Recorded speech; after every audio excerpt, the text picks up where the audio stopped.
الحمد لله رب العالمين والصلاة والسلام على أشرف الأنبياء والمرسلين نبينا محمد وعلى آله وصحبه أجمعين اللهم علمنا ما ينفعنا وانفعنا بما علمتنا وزدنا علما أما بعد السلام عليكم ورحمة الله وبركاته. Альхамдулилля, сегодня на этом уроке я хотел бы поговорить о таком сезонном явлении, как сезон отпусков. Альхамдулилля, лето, хорошая, красивая, теплая пора. Так ведь кто-то, может быть, где-то у себя здесь недалеко отдыхает, кто-то, может быть, в деревню поехал к близким, кто-то, может быть, в окружных регионах, областях, кто-то, может быть, еще дальше поехал, да? Кто сейчас находится в отпуске и слушает нас по трансляции, передаем вам привет, как говорится. Вот. И сегодня хотел бы я поговорить по поводу этих самых отпусков с точки зрения ислама. С точки зрения ислама. И, к сожалению, такой среди народа распространенный стереотип о том, что мусульмане вообще сами по себе грустные. Мусульмане не умеют отдыхать, мусульмане такие, мусульмане сякие, и некоторых людей именно это удерживает от ислама. Якобы там все печально, там все скучно, там и так далее. Нет, абсолютно не так. И мусульманин, и мусульманка, альхамдулилля, могут и отдыхать, могут приятно проводить время, умеют радоваться, праздники и так далее. Поэтому жизнь мусульманина, она не омрачается. И в том числе вот эти вот самые отпуски, этот самый отдых, эти самые поездки, это тоже является важной частью жизни. И она не запрещена ни в коем разе мусульманину. И поэтому вот среди ученых есть такое устойчивое выражение, да, они говорят, что при правильном намерении даже обычные бытовые дела превращаются в поклонение. То есть, когда человек, да, когда верующий, вот перед тем, как совершить что-либо обычное, обыденное, еда, сон, я не знаю, поездка та же самая, тот же самый отпуск, да, если он сделает правильное, дозволенное, благородное намерение, это тоже превращается в айбадат. Это тоже превращается в айбадат. И более того, сам Всевышний Аллах нам говорит: странствуйте, ездите, смотрите и размышляйте. Аллах Субхану Тааля во многих аятах говорит: «Фасиху фил арды, фанзуру кейфа кана ахибатуль муказзибин». И странствуйте по земле, и смотрите, каким был конец тех, которые сочли ложью за истину. В другом аяте Аллах говорит: и странствуйте по земле, и посмотрите, как Он создал творение в первый раз, а затем Аллах создаст конечное творение, то есть возрастит после смерти еще раз все это. Воистину Аллах способен на всякую вещь.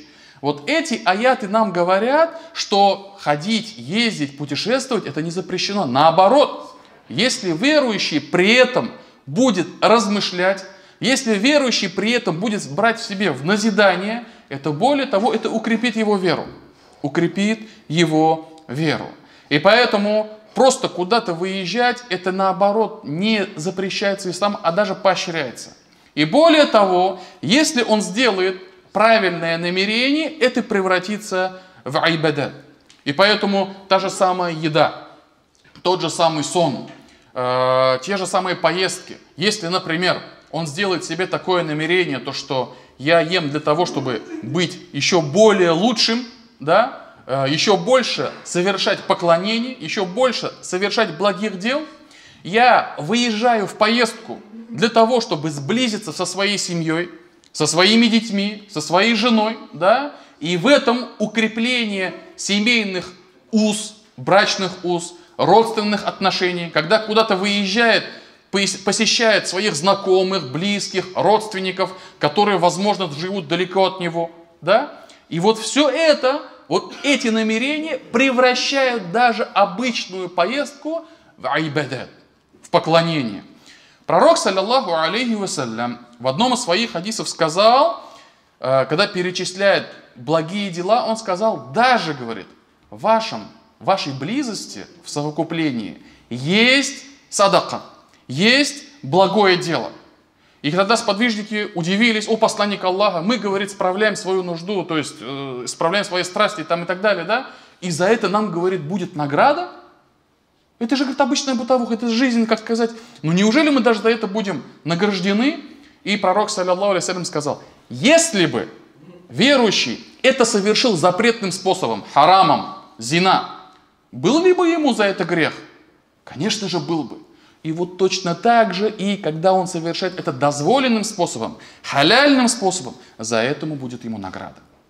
И поэтому намерение – великая вещь, великое оружие, которое изменяет так благое дело, да, изменяет так обычную нашу бытовую жизнь, да, и превращает его в поклонение.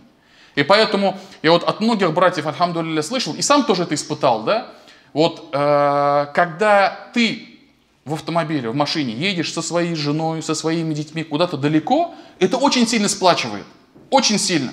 И один брат рассказывал, он сам состоятельный, у него есть возможность на самолете летать там с семьей один там и так далее, да, и он говорит, побывал во многих странах. Я говорю, у детей спрашиваю, что вам запомнилось ты вообще из наших вот поездок там и так далее, да? Бывали в той стране, в этой стране там и так далее. Папа, нам, говорит, запомнилась та поездка, где, говорит, мы были вместе в машине катались. Ездили туда, ездили сюда, мама, папа рядом, да, брат, сестра там и так далее. Вот что запоминается детям. И это очень сильно укрепляет. И поэтому, конечно же, если человек там шофер, за рулем едет долго, да, весь стресс на него, потому что он, как сказать, принимает на себя вот эту вот всю нагрузку, да, а жена там рядом едет, отдыхает, дети там отдыхают, там, он, как сказать, под них подстраивается, где-то нужда там и так далее. Но за эту всю нагрузку, несомненно, тебе вернется во многократно. Тебе вернется во многократно. И поэтому, вот, альхамдулилля, еще другой брат тоже говорит, когда, говорит, я куда-то, говорит, еду со своей женой, я, говорит, всегда за ней ухаживаю. Прямо полный, говорит, пансион, да. Даже завтрак готовлю, бужу ее там и так далее, и так далее. А потом, говорит, оставшееся время, вот мы возвращаемся домой, она, говорит, за мной ухаживает. Поэтому, может, конечно, не совсем справедливо, там 2 недели, потом 11 месяцев и 2 недели, потом она за ним ухаживает, да? Но все равно, то, что вот это вот его мышление, да, когда мы едем на отдых, я полностью жену беру на себя, как сказать, да, и полностью, как сказать, любые ее капризы там и так далее, чтобы она отдохнула, а потом уже со свежими силами она держала меня, как говорится, в комфорте и помогала мне быть еще лучше. Поэтому, альхамдулилля, это, конечно же, очень благие дела. Также нужно понимать, да, что поездки, всевозможные отпуски, да, это не только отпуск для души и тела, да, но он также должен быть именно тем самым, как говорится, той самой вещью, которая не колеблет наше сердце. То есть наше тело может отдыхать, наши, допустим, там, я не знаю, голова от различных мыслей может отдыхать, но у нас есть определенные обязательства перед Всевышним, которые не заканчиваются. Где бы ты ни находился, у себя дома в Казани, у себя у родных, у близких в деревне, в каком-нибудь городе, в поездке, там, в какой-нибудь стране, неважно. Где бы ты ни находился, у тебя остаются фарзы. И эти фарзы не нужно воспринимать за какое-то бремя, да? Когда же я отдохну, когда же там это, да? Нет, ни в коем разе. И наоборот, если мы посмотрим на шариат, шариат дает нам облегчение в ибадате. Например, тот человек, который находится в сафаре, ему даже можно разговляться в Рамазан. Вы представляете? 3-й столб ислама, ураза, Рамазан, священный месяц. И если ты выехал в дорогу больше длины сафара, да, дальнюю дорогу, ты даже можешь не поститься, потому что Аллах Субхану ва Тааля тебе разрешил. И точно так же намаз. Аллах Субхану ва Тааля разрешил намаз сокращать. И те 4-ракаатные намазы, мы их читаем по 2 ракаата. В ханафитском масхабе каждый намаз совершается в свое время. Другие масхабы же говорят, даже можно намазы объединять, так как это так поступал посланник Аллаха, саллаллаху алейхи ва саллям. И поэтому облегчение от шариата есть. Аллах Субхану ва Тааля облегчил. И не нужно считать ибадат, поклонение, каким-то бременем. Наоборот, пророк, саллаллаху алейхи ва саллям, когда подходило время намаза, и у него был муаззин, этого муаззина звали Биляль ибн Рабах, его сподвижник, ближайший сподвижник, сопровождал всю его жизнь вместе с ним. что он говорил Билялю, муазину? Арихна биха я Биляль. О Биляль, дай нам отдохнуть в намазе. И поэтому посланник Аллаха, саллаллаху алейхи ва саллям, отдыхал именно в намазе. И эти ибадаты не должны пропадать только лишь потому, что ты сейчас где-то отдыхаешь, какой-то курорт, лежишь у бассейна, там, я не знаю, еще в каком-то месте, да, и теперь как бы нет, нужно и от этого всего тоже отдыхать. Нет. Эти обязательства, они остаются. И они не должны быть для тебя бременем. И, конечно же, пользоваться тем облегчением, которое нам даровал Всевышний Аллах, это то, что мы должны принять. И поэтому еще один важный момент.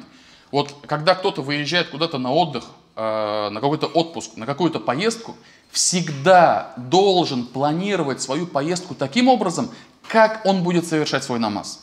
Потому что оставить полностью намаз абсолютно невозможно. И поэтому, куда бы ты ни поехал, куда бы ты ни выдвинулся, просчитываешь свой маршрут. Так, где я буду в это время, где я возьму тахарат. Если не будет каких-либо тахаратных, уборных, чистых, хороших, да, то возьму я с собой обязательно воду в бутылках, в канистрах там и так далее. Намазлык у меня в машине есть или нет, мечети будут или нет. Вот этот момент очень важно продумать. И альхамдулилля, на сегодняшний день, как сказать, время идет, мы тоже понемножку, как сказать, народ, культурный уровень поднимается. И если раньше это были страшные туалеты, которые даже зайти, приблизиться невозможно было, но сегодняшний день чисто. Любая АЗС в Татарстане, вне Татарстана, да, любая более или менее такая известная АЗС, заправка, да, там туалеты чисты. Если где-то грязно, это уже говорит то, что эта заправка, она не следит за своими клиентами и не обращает внимания, то есть не заботится о своих клиентах. И туда возвращаться больше не хочется, заправляться там, лучше в другом месте. И поэтому любая заправка, спокойно зайти, взять тахарат, это вполне возможно, чисто, убрано. И более того, альхамдулилля, и по Татарстану, и даже сейчас вне Татарстана, да, начали развивать проект молельные комнаты при заправках. Это же конкретно облегчает нам нашу жизнь, наше поклонение, наш быт. И даже если не будет таких молельных комнат, у тебя намазлык, у тебя просчитано все время, где ты совершишь свой гибадат. И поэтому это самая главная вещь, о чем мы должны обезопаситься. Лишь только потом, где я покушаю, где я заночую, где отдохну и так далее. Это все уже на втором-третьем месте. Первое место, как я и где совершу намаз. И также, конечно же, я уже вам и сказал, да, то, что, альхамдулилля, отпуск это является тем самым периодом, тем самым временем, когда мы близимся друг с другом, когда мы ухаживаем за своей женой, за своими детьми, выполняем их хотелки, капризы, в туалет захотел, покушать захотел, мороженое захотел, то захотел. Да? Альхамдулилля, ничего в этом страшного нету. Отпуск, он на то и есть, чтобы мы немножко, как сказать, расслабились наши близкие. И вот очень важно для всех нас, да, особенно вот в отношении наших детей, насколько мы будем уделять им внимание, нашу заботу, тем больше к нам вернется. Всевышний Аллах Субханаху Тааля, Он установил этот мир подобным образом, что каждая вещь, она вернется к тебе. Доброе сделал, оно вернется. Плохое дело сделал, оно вернется. И, к сожалению, грех, он может вернуться и в этом мире, и вернется последствия этого греха еще в ахирате. Поэтому есть такая хорошая поговорка у арабов: «Кама тадину тудан». Как ты даешь в долг, так и тебе будут давать в долг. И поэтому отношение к семье, к жене, к детям очень важно, чтобы мы проявляли к ним заботу, проявляли к ним внимание. Иншаллах, вот эти вот там ограниченное время, иншаллах, это вернется для всех нас большим благом. И нужно вспомнить, да, вот то, что Аллах Субханаху ва Тааля в Коране про жену нам говорит, да, мужчине, говорит про его жену, то, что мы создали для вас, из вас самих, ваших жен, литаскуну илейха, чтобы вы находили в ней успокоение. И установил между вами любовь и милосердие, и согласие. Как этого достичь, если мы сами не будем вкладываться в это? Если мы не будем проявлять усилия? И поэтому, чтобы мы находили успокоение, мы должны тоже постараться. И должны обеспечить, постараться, в зависимости от наших возможностей, им тоже отдых. Дети, пророк, саллаллаху алейхи вассалям, сказал, после смерти человека 3 вещи будут приносить пользу. Да? Все этот хадис прекрасно знаете, много раз слышали, с минбаров, в газетах, в журналах, в радио об этом часто говорят. Да? То, что когда человек умирает, все его дела останавливаются, кроме оставленных его полезных знаний, кроме садакатуль джария, непрекращаемого садака. И 3 что? Это, говорит, дуа его праведного ребенка. А как появится праведный ребенок? Откуда он появится, праведный ребенок? Аллах сакласын. Пусть Аллах субхану ва тааля упасет нас. Бывают такие семьи, дети вырастают и проклинают своих родителей. Дети вырастают и быстрее уходят из дома родительского, да, чтобы больше, как сказать, не возвращаться в тот самый кошмар. Дети вырастают и потом забывают про своих родителей. Это ведь, конечно же, есть понятие тауфик, хидаят от Всевышнего Аллаха. Но причиной зачастую бывают сами родители. Где-то передавил, где-то пережал, постоянно долбит по голове. Ты такой, ты сякой, неуч, ялкау, ленивый, то, все там и так далее. И не дает, вот, как сказать, расти его духовному, внутреннему вот этому стержню. Он постоянно его гнобит. И как потом после этого мы хотим, чтобы потом в старости лет, условно говоря, они нам подавали стакан воды, а потом после нашей смерти за нас делали дуа. И поэтому «валядун салихун», о котором упомянуто в этом хадисе, праведный ребенок, это труд, это нужно стараться, это приложить усилия. И в том числе подобный отдых в зависимости от твоих возможностей. Конечно же, никто не говорит, что ты теперь сейчас должен всех своих детей взять и повезти там куда-нибудь за границу, на дорогой курорт. Это не каждому под силам. Это даже большинству это не под силам. Никто об этом не говорит. Но в зависимости от твоих возможностей показывай им хороший отдых. Давай им свое внимание, да? Обеспечь им заботу, и иншаллах, Аллах субхану ва тааля милостивый и милосердный, Он вернет тебе сполна за твои благие дела. И точно так же, когда мы совершаем какие-либо поездки, нужно стремиться посещать наших близких, наших родственников. Иногда бывает так, то, что человек знает, то, что у него где-то там Магнитогорск, Челябинск, там, я не знаю, Сибирь, или там на Кавказе, или еще где-то есть какие-то дальние родственники. Он о них знает, ему все детство рассказывали, вот там у бабушки сестра, у дедушки брат, там, да, у мамы, у папы там, и так далее, да, он об этом знает, но к ним никак не получается съездить. Так вот, подобные поездки, это тоже могут быть причиной тому, то, что он проедет через них. И приехав к ним, поговорив, оказав им уважение, почет, какие-то, может быть, гостинцы, это тоже вернется обратно к нам. Пророк, саллаллаху алейхи вассалям, сказал: кто хочет, чтобы его жизнь была длинна, а его удел был достатке, чтобы у него было богатство, пусть поддерживает родственные связи. И поэтому даже посещение твоего, я не знаю, там, дальнего, там, внучатого дедушку, бабушку, там, тетю, там, это, да, которые далеки от тебя территориально, да, в этом тоже есть большое благо. И напоследок, у нас осталось немного времени, когда находишься в поездках, в отпуске, в каких-либо путешествиях, нужно остерегаться запретного. Аллах субханаху ва тааля, который видит и слышит и знает все, что ты совершаешь здесь, у себя дома, Он точно так же об этом знает, видит и слышит там, где ты сейчас находишься, где ты сейчас отдыхаешь. И поэтому иногда у людей возникают такие мысли: вот я сейчас дома в Казани, вот все братья, которых меня знают там и так далее, я себя держу в узде, в границах, в рамках. Но как только оказывается где-нибудь там вдалеке, где его никто не знает, ни кто он, никто ничего не знает. Он дает себе, как говорится, это, да, срывает все покровы там, да, и начинает впадать в запретное. Это большое обольщение от шайтана. Это большое обольщение. И поэтому нужно помнить, Аллах субханаху ва тааля, как в Коране сказано, да, то, что Он на небесах является вашим Господом, Богом, кому вы поклоняетесь. И Он на земле является вашим Господом, Богом, кому вы поклоняетесь. И поэтому, где бы ты ни был, в воздухе, в самолете, в космосе, на земле, на любом уголке нашей планеты, Всевышний Аллах знает то, что ты совершаешь. И поэтому совершать греховные деяния, да, категорически запрещено. И это не окажется незамеченным. И поэтому, конечно же, в пути встречаются различные там эти, да, ситуации, где обычные люди там, допустим, там, не знаю, впадают в запретные, те же самые взятки. Да? Кто-то едет на юга, а знает то, что там на Кавказе там гаишники ого-го, да? И там направо-налево начинают раздавать. Это грех. Это называется самая настоящая взятка.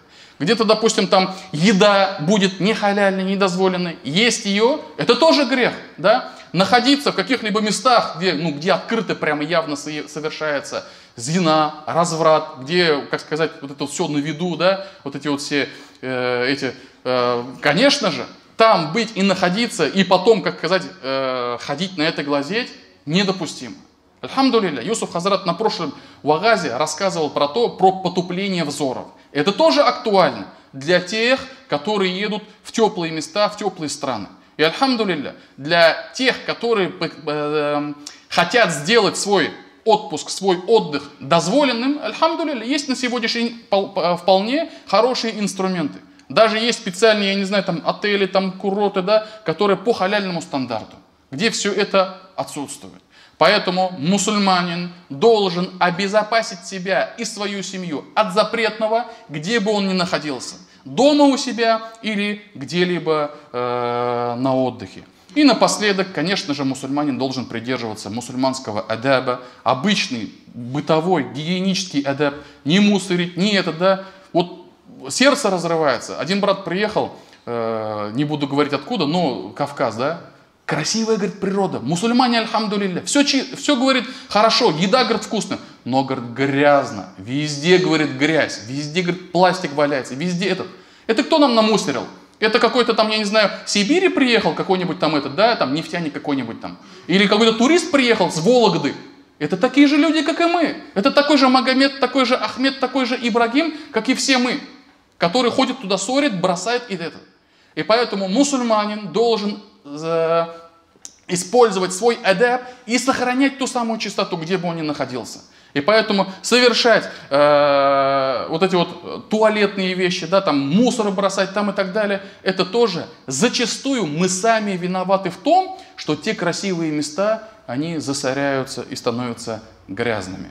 Пусть Аллах Субхану ва Тааля дарует всем нам правильный, прямой путь. Пусть Аллах Субхану ва Тааля защитит нас от козней шайтана. И пусть Аллах Субхану ва Тааля даст нам возможность хорошо, праведно отдохнуть, набраться сил и еще большим усердием поклоняться Всевышнему Аллаху и достичь Его довольства. Субханак Аллахума бихамдик, ашхаду ан ла иляха илля ант, астагфирука ва атубу.